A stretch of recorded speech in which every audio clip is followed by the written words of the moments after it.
Para continuar con el tema, entonces vamos a hablar sobre las leyes de la termodinámica. Esta es la parte más importante de la clase, así que traten de prestar la mayor atención posible. Cualquier cosa repiten el video porque diría yo que son las partes un poco más complicadas de entender, ¿no? Vamos a tratar de hacerlo poco a poco. Voy a tratar de explicarlo lo más detallado posible para que sea de su mejor comprensión. Primero vamos a definir, establecer lo que son los sistemas termodinámicos, como hemos estado viendo a lo largo de la clase, lo mencioné varias veces. Es una porción del universo en la que nosotros la escogemos para una consideración termodinámica. Quiere decir que es una idea abstracta, imaginaria, que nosotros definimos sus límites o que sus límites pueden ser reales, pero que hablamos de un concepto abstracto. ¿Ya? Porque, por ejemplo, un sistema puede ser bien un ser vivo, un cuerpo, un sistema puede ser bien una tetera con agua, un sistema puede ser bien una olla cocinando, etcétera, ¿no? Entonces nosotros somos los que ponemos esos límites, o bien pueden estar puestos, pero nosotros somos los que cogemos esa porción de universo para la consideración termodinámica a estudiar. Va a ser todo aquello que esté incluido dentro de una región definida del espacio, ¿no? Otra forma de definirlo, un poco más compleja, es un conjunto de los reactivos y productos que están presentes, el disolvente que los contiene y la atmósfera circundante. Puede recambiar diversas formas de energía, que ya sea a través de calor o materia, con el medio ambiente. Vamos a ver nosotros que todo lo que nos interesa estudiar a nosotros es el sistema. Entonces, ¿cómo se le va a llamar aquello que no forma parte del sistema? Es el denominado entorno. Y la suma del sistema junto con el entorno es lo que nos va a dar el conocido universo. ¿Ya? Esos primeros temas que deben quedar en claro. Sistema, lo que nosotros nos interesa estudiar, lo que nosotros lo denominamos para un proceso termodinámico, y el entorno es el resto. El universo es la suma de ambos.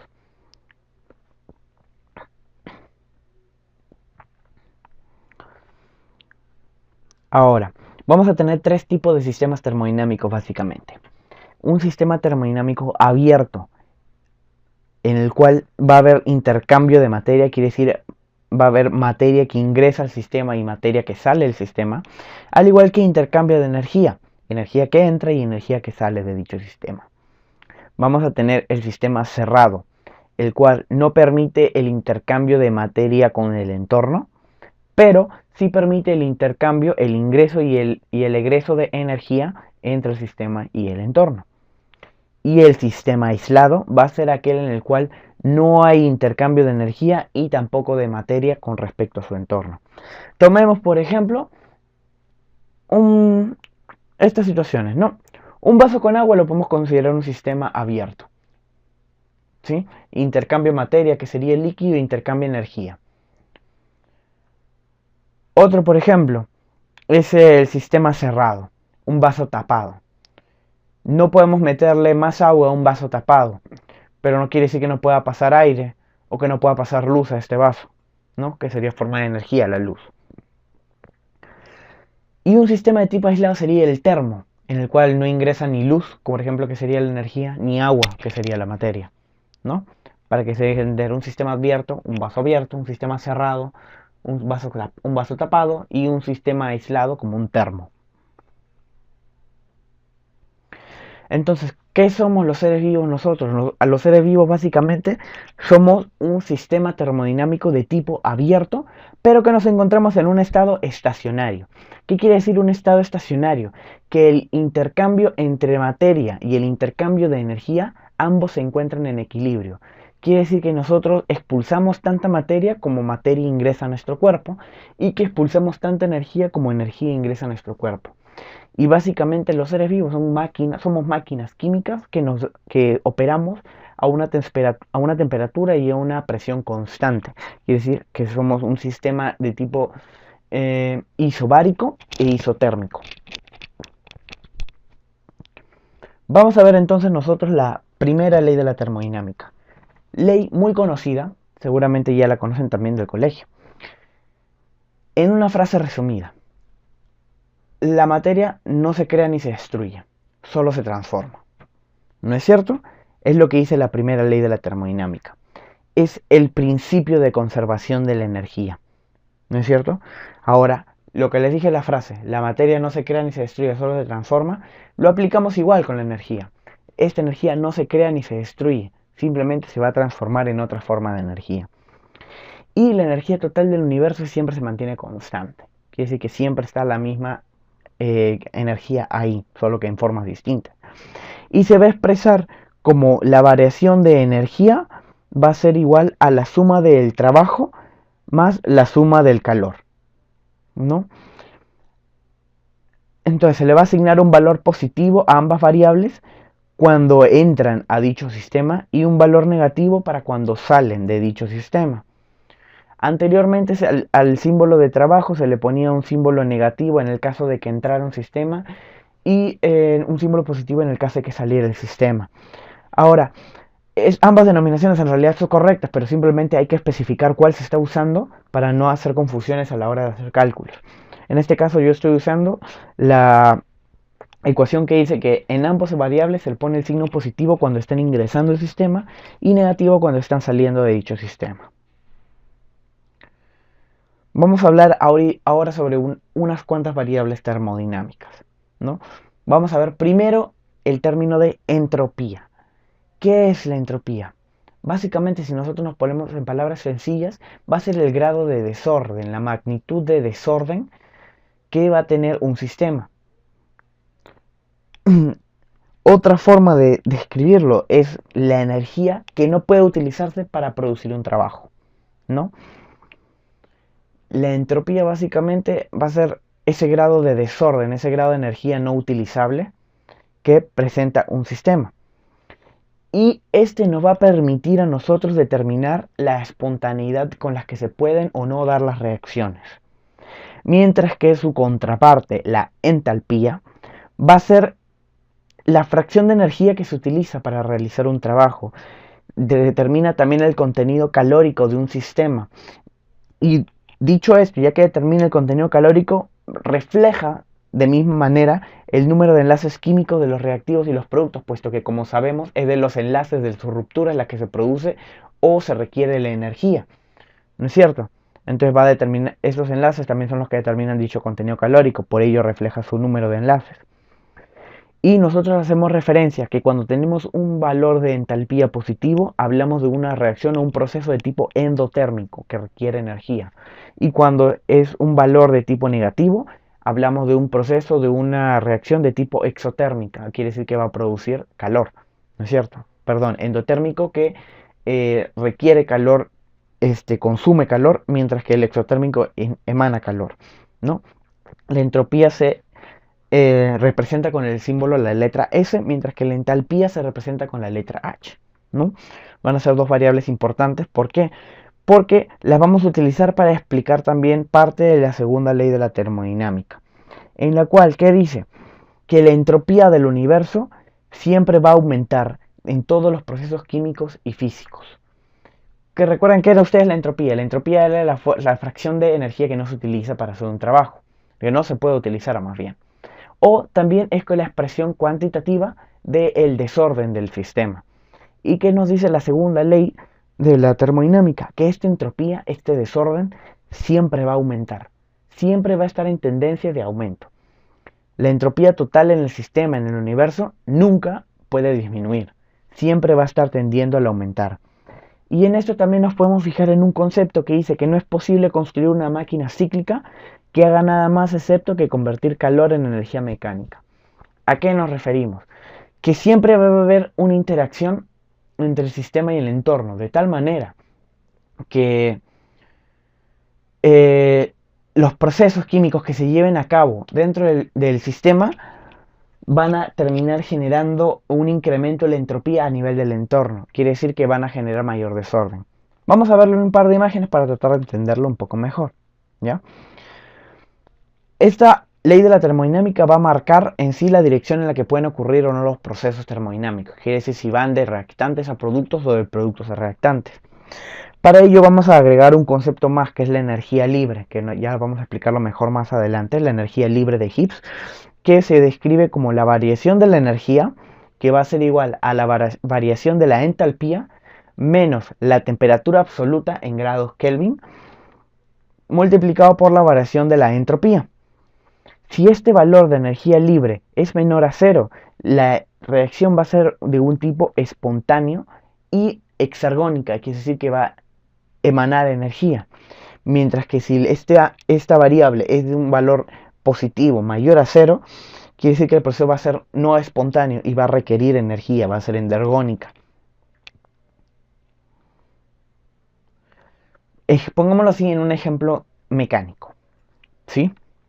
Aquí en la cima, si tenemos un bloque grande y pesado en esta cima, por estar en una posición inclinada, solito va a deslizar, ¿no es cierto? ¿Por qué? Porque ya de por sí, por estar en altura, tiene cierta energía potencial. Y a la hora de deslizarse, va a ir consumiendo, por decirlo así, a perder esa energía. Entonces se va a dar esta pérdida de energía potencial. Va a tener un valor de energía libre negativo. Por lo tanto, va a liberar esa energía, ¿no? Va a ser un proceso de tipo exergónico. Pero estos procesos siempre se acoplan uno a otro. Entonces, ¿qué vamos a tener? Que un proceso de tipo exergónico se acopla a uno de tipo endergónico. ¿Por qué? Imaginemos pues que este peso muerto, este cuadrado, este cubo, al deslizarse sobre esta colina, estaba atado a otro cubo más pequeño, ¿no? Y al caer, al perder energía, va a levantar este cubo más pequeño, ¿no es cierto? Va a trabajar, va a generar un trabajo haciendo que el objeto al final se levante. Quiere decir que este objeto, para poder llegar a la cima, va a requerir la energía del otro objeto. Es en este caso un objeto, una reacción endergónica, ¿no? Va a tener una energía libre positiva.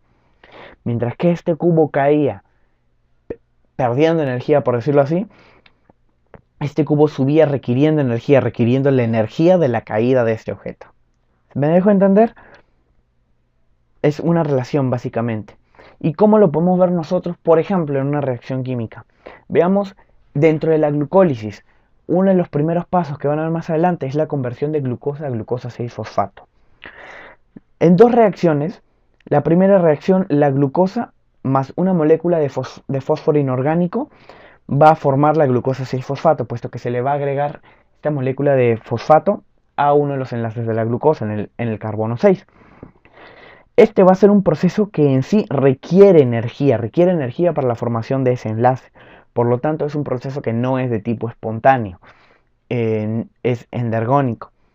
Y por otro lado, una segunda reacción, una molécula de ATP tiende a liberar a su molécula de fosfato, tiende a romper esos enlaces porque tiende a ceder esa energía. Entonces, esta molécula de ATP se disocia netamente en una molécula de ADP más fósforo inorgánico. ¿Sí? Mediante hidrólisis, ¿no es cierto? Mediante una molécula de agua. Entonces, esta segunda reacción, es una reacción, como ven en este gráfico, de tipo exergónico. ¿Por qué? Porque va a tener un valor negativo de su energía libre, por lo tanto va a estar liberando energía al separarse. Y ahora, si nosotros combinamos ambas reacciones, ¿por qué? Porque la segunda reacción es de tipo exergónica, que libera energía, y la primera reacción es de tipo endergónica, es de tipo endergónica, que requiere energía. Entonces, si nosotros acoplamos ambas reacciones, ¿qué vamos a tener? La reacción número 3, en la cual vemos nosotros con una molécula de glucosa junto con una molécula de ATP, va a dar una molécula de glucosa 6-fosfato más una molécula de ADP. Es como si hiciéramos una simple suma en la cual se van a anular los fósforos inorgánicos, dejando esta última ecuación. ¿Y qué vemos? Que la energía de la tercera reacción sigue siendo negativa. ¿Por qué? Porque era mayor la energía negativa que la energía positiva de estas reacciones. Y por lo tanto, este proceso, esta tercera reacción, así de manera global, podemos decir que es un proceso exergónico que va a liberar energía. Por lo tanto, va a ser un proceso espontáneo. ¿Sí? No sé si me dejo entender hasta el momento. Sé que es un tema un poco complicado. Vamos a tratar de volver a explicarlo, ¿sí? Ahora, la segunda ley de la termodinámica, ¿qué decía básicamente? Que la entropía siempre tiende a aumentar. Si la entropía tiende a aumentar, quiere decir que tiende a aumentar el desorden y por tanto tiende a haber una mayor estabilidad en el sistema. Aunque parezca contradictorio, un mayor desorden significa una mayor estabilidad en el sistema, un punto de equilibrio, por decirlo así, ¿no? Y también para entender la segunda ley de la termodinámica existe también el concepto de la energía libre, que ya les mencioné, está en función a las variables de la entalpía y la entropía. Y si esta energía libre tiene un valor negativo menor a cero, va a determinar que un proceso es de tipo exergónico y por lo tanto espontáneo, que se va a dar solo. De manera si ambas moléculas se encuentran, se va a dar el proceso automáticamente. Mientras que si el valor de dicha energía fuera mayor a cero, fuera positivo, quiere decir que va a ser un proceso no espontáneo, endergónico, va a requerir energía. Entonces, como va a requerir energía, no se va a dar solo. ¿No es cierto? En el ejemplo mecánico, como les mencioné, la caja que se encontraba arriba cae sola por el simple hecho de ya poseer energía potencial, ¿cierto? Liberando esa energía. Y el efecto que libere esa energía al bajar va a jalar a hacer subir este otro cubo al que se encontraba atado. ¿Ya? Esto va a explicar entonces cómo mediante la pérdida, mientras que uno pierde energía, el otro utiliza esa energía para hacer una función, ¿no? Esto es básicamente lo que vamos a ver en este proceso de conversión de glucosa a glucosa 6-fosfato. La primera reacción, la glucosa, junto con un fósforo inorgánico formando una glucosa 6-fosfato, obtiene un valor positivo de energía libre. Significa que es un proceso que requiere energía y no va a ser espontáneo. La segunda reacción es un proceso en el cual el ATP mediante hidrólisis se disocia en ADP y un fósforo inorgánico. Este proceso va a tener una gran energía negativa, por lo tanto va a liberar energía y va a ser un proceso espontáneo que se va a dar netamente solo. Si sumamos y juntamos ambas reacciones, vamos a tener la tercera reacción, en la cual la suma de ambas energías va a seguir siendo negativa, globalmente sigue siendo negativa. Por lo tanto, va a ser en general un proceso, ambas juntas van a ser un proceso que libera energía y por tanto va a ser un proceso espontáneo. ¿Sí? Espero haberme dejado entender. La energía total es negativa, por lo tanto es un proceso espontáneo, como vemos en este cuadro, ¿no? Vamos a hablar un poco más sobre la energía libre de Gibbs para terminar, ¿sí? Esta clase no es muy larga, pero un poco compleja de entender y espero se esté entendiendo hasta ahora. Ahora, ¿qué es la energía libre de Gibbs en sí? La energía libre de Gibbs es una variable que va a expresar la energía que va a ser capaz de realizar un trabajo durante una reacción en un estado tanto isotérmico como isobárico. Quiere decir, en un estado a temperatura y presión constante. Esta variación de energía libre va a predecir la espontaneidad de los procesos y se determina o bien con la diferencia entre la energía de los productos y la energía de los reactantes, o bien entre la variación de la entalpía menos la temperatura absoluta por la variación de la entropía. ¿Sí? De igual manera, como recordamos esta imagen, si la energía libre es menor a cero, el proceso es espontáneo y exergónico. Si es mayor a cero o positiva, va a ser un proceso no espontáneo y endergónico. Y si la energía libre es igual a cero, quiere decir que ese proceso se encuentra en equilibrio, en un estado estacionario. Ahora, van a haber ciertos valores teóricos. En condiciones estándar, quiere decir a 25 grados centígrados, a una atmósfera de presión, y las concentraciones de los reactantes y los productos sea de 1 molar, vamos a tener la variación de energía estándar, ¿sí? Que se simboliza de esta manera. Y a condiciones fisiológicas, a un pH de aproximadamente 7.4 y una temperatura de 37 grados como se da en nuestro organismo, vamos a tener una energía libre estándar corregida, ¿no? Debido a que esta energía pues va a aplicarse a nuestro organismo. Ahora, estos son valores netamente teóricos, ¿ya? Aparte, la variación de energía libre netamente va a ser la variación de energía libre real. Quiere decir que depende de la concentración de los reactantes, de los productos y de la temperatura. ¿Sí? no las estándar ni la estándar corregida. Vamos a ver que cada compuesto, cada reacción va a tener su propio valor establecido de energía libre estándar. Como por ejemplo la molécula de agua, para romper una molécula de agua se requiere menos 237 kilojoules por mol de energía. Y por ejemplo un acetiletileno tiene más 209,97 kilojoules por mol de energía, ¿no? Cada uno ya tiene establecido su propio valor, pero estos valores son netamente teóricos. Ahora, ¿cómo se va a relacionar entonces esta variable de energía libre junto con lo que es la constante de equilibrio? Primero recordemos cómo se define la constante de equilibrio, que es en sí las concentraciones de los reactantes y de los productos que en el equilibrio, ¿no es cierto? Mediante esta fórmula común que se utiliza, por ejemplo, por una reacción química, en la que A, B, C, D minúsculas representan el número de moléculas de A, B, C, D mayúscula que participan en la reacción. Por ejemplo, bien A minúscula puede ser un número, una cantidad, y A mayúscula representará la molécula, ¿no es cierto? ¿Y cómo nosotros definimos la constante de equilibrio? Va a ser la concentración de la molécula de los productos elevados a su cantidad, multiplicados ambos, sobre la concentración de los reactantes elevados a su cantidad, multiplicados también. De esta manera, no me dejo entender, ¿no? Simplemente es una forma de representar la constante de equilibrio. Ahora, cuando un sistema de reaccionante se encuentra en un estado de equilibrio, quiere decir que la velocidad con la que se generan los productos es la misma con la que se generan reactantes, vamos a decir que se encuentra en equilibrio, pues no. Pero si no se encontrara en equilibrio, siempre va a haber una tendencia al equilibrio, ¿ya? Y dicha tendencia a desplazarse al equilibrio se representa mediante la variación de la energía libre. Entonces, ¿qué relación vamos a tener nosotros entre estas dos variables? Mediante esta fórmula.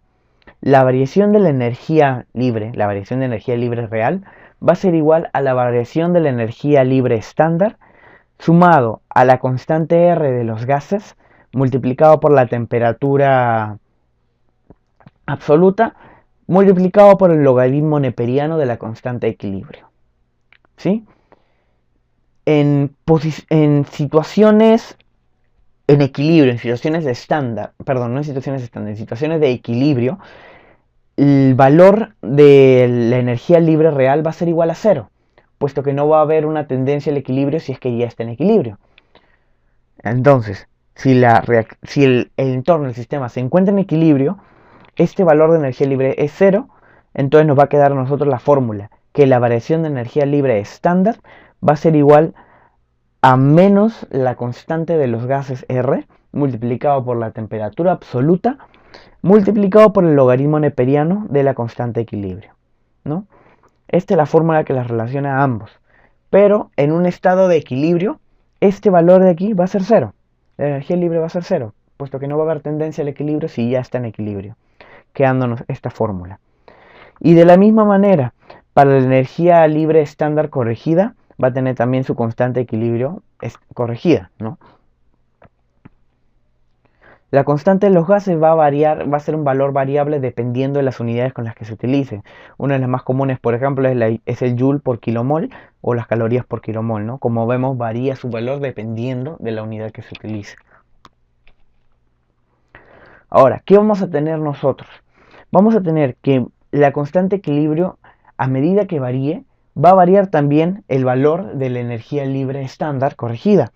Y a medida que varíe esta, también nosotros podemos predecir la espontaneidad o no de una reacción. Entonces, ¿qué vamos a tener? Que si nosotros tenemos que la constante de equilibrio vale menos a 1, quiere decir que la variación de energía libre estándar corregida va a ser positiva. Si una variación de energía libre es positiva, si ustedes bien recuerdan es mayor a 0, va a ser una reacción de tipo endergónica, por lo tanto un proceso no espontáneo. Si la constante de equilibrio fuese igual a 1, quiere decir que la variación de la energía va a ser igual a cero. Por lo tanto, va a ser un estado de equilibrio. Y si en el caso de que la constante de equilibrio sea mayor de 1, la variación de energía libre va a ser negativo. Por lo tanto, si es negativo, va a ser un proceso de tipo exergónico, liberando energía y por lo tanto espontáneo. O como en este gráfico abajo, mientras mayor sea la constante de equilibrio, mayor de 1, quiere decir que el movimiento va a ser hacia el equilibrio, va a ser un movimiento espontáneo. Dicho movimiento espontáneo va a ser desde de los reactivos a los productos, ¿ya? Buscando estar en equilibrio. O al inverso, si es que la constante de equilibrio es menor a 1, va a haber una tendencia a que los productos se vuelvan reactantes, de tal manera que se busque el equilibrio, ¿no? Va a requerir energía. Como les mencioné antes, estos procesos se acoplan, ¿no? Los procesos de tipo exergónico y endergónico se acoplan en uno solo, de tal manera que permitan las constantes reacciones. Por ejemplo, volviendo al ejemplo aquí del metabolismo de la glucosa. El metabolismo de la glucosa sí es una reacción de tipo exergónica, puesto que libera energía, es tipo espontánea. Pero, para que sea de tipo espontánea debe estar asociado a una reacción de tipo endergónica. Por ejemplo, la formación de ATP mediante la unión de ADP y un grupo fosfato. Este sí requiere energía, por lo tanto, la reacción endergónica de síntesis de ATP se asocia a una degradación de glucosa, que es una reacción exergónica. Ambas se relacionan, ¿no es cierto? Al mismo tiempo que se genera esta molécula ATP, su degradación genera una reacción exergónica que permite una reacción endergónica, por ejemplo, la formación de proteínas desde sus monómeros,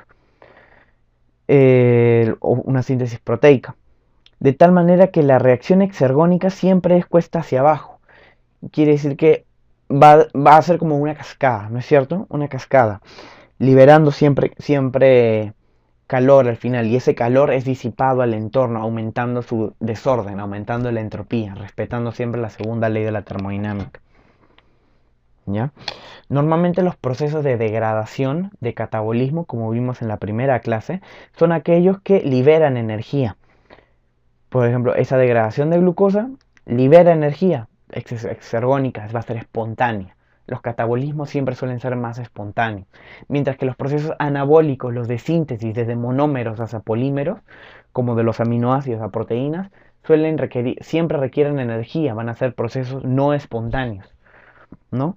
Y por ello necesitan acoplarse entre reacciones endergónicas y exergónicas para que siempre haya ese constante equilibrio, ¿no?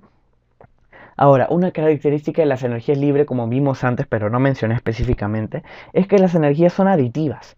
Quiere decir que la energía libre de una reacción contra la energía libre de otra va a sumarse simplemente para expresar una tercera reacción. Tomando el ejemplo de la síntesis de glucosa 6-fosfato que vimos antes. La glucosa más el fósforo inorgánico va a formar glucosa 6-fosfato más agua. Va a tener una energía libre estándar corregida positiva de 13,8 kJ por mol, mientras que la formación de la hidrólisis del ATP a ADP y un fósforo inorgánico va a tener una energía libre negativa de menos 30,5. Ahora, si nosotros sumamos esas dos reacciones en la tercera, que sería el ATP más la glucosa va a formar una molécula de ADP más glucosa 6-fosfato, vamos a tener que la energía libre de esta última reacción va a ser la suma de las otras dos. Quiere decir de 13,8 más menos 30,5, dando un resultado de menos 16,7. La energía libre sigue teniendo un valor negativo neto en total. Y ese valor de energía libre negativo quiere decir que la reacción al final, esa reacción global, ese acoplamiento de reacciones, va a ser una reacción exergónica al final. Quiere decir que se va a dar como un proceso espontáneo, ¿no? Ahora, hay algunos compuestos ricos en energía, como por ejemplo, vamos a ver en los carbohidratos, van a haber varios compuestos como el fosfonol piruvato, que es uno de los que más energía posee, más que la molécula ATP. El 1,3 difosfoglicerato, fosfocreatina, etcétera. Son compuestos altos en energía. Tienen alta energía libre, mientras que hay compuestos que tienen menor energía libre, como la glucosa 6-fosfato o el glicerol 3-fosfato. Entonces decimos nosotros que las moléculas con alta energía, como estas de aquí, son aquellas que van a ser dadores de un grupo fosfato de alta energía, como por ejemplo el 1,3 bifosfoglicerato. Y hay los compuestos que van a ser más, o sea, van a tender a quedarse con su grupo fosfato, ¿no? Eh, que son los que liberan menor energía, que son los que van a aceptar al final el grupo fosfato de otras reacciones, ¿no? Los compuestos fosfatos de alta energía pueden acoplar a su hidrólisis la fosforilación del ADP hasta ATP, ¿no? Y aquí vamos a ver, por ejemplo, energías libres de estándar de la hidrólisis de algunos, perdón, de algunos de algunos compuestos fosforilados y del acetil-CoA, ¿no? Un fosfonol piruvato va a tener una alta energía negativa. Una fosfocreatina también tiene una alta energía negativa. El ATP, ven, por ejemplo, tiene aproximadamente menos 30,5 kilojoules por mol. Mientras que moléculas tipo el glicerol 1-fosfato tienen muy baja negatividad en cuanto a su energía libre. Por lo tanto, suelen ser más moléculas aceptoras de un grupo fosfato más que dadoras de este, ¿no? Ahora, eso ha sido todo con respecto a la clase de termodinámica y bioenergética. Espero haya sido de su entendimiento. Yo sé muy bien que este tema de esta clase en especial es pesado, bastante complejo. Espero se haya podido entender. Si no, cualquier cosa, disculpen, les dejo mi correo. Cualquier duda, con gusto pueden preguntarme. No tengo ningún problema en responder sus dudas. Con gusto lo haré. Si no, también escribir al grupo Atlas, donde también una persona siempre estará dispuesta a tratar de solventar sus dudas, ¿no? Bueno, muchas gracias. Sería todo por esta clase. Muy buenas noches y sigan estudiando, chicos. Mucha suerte.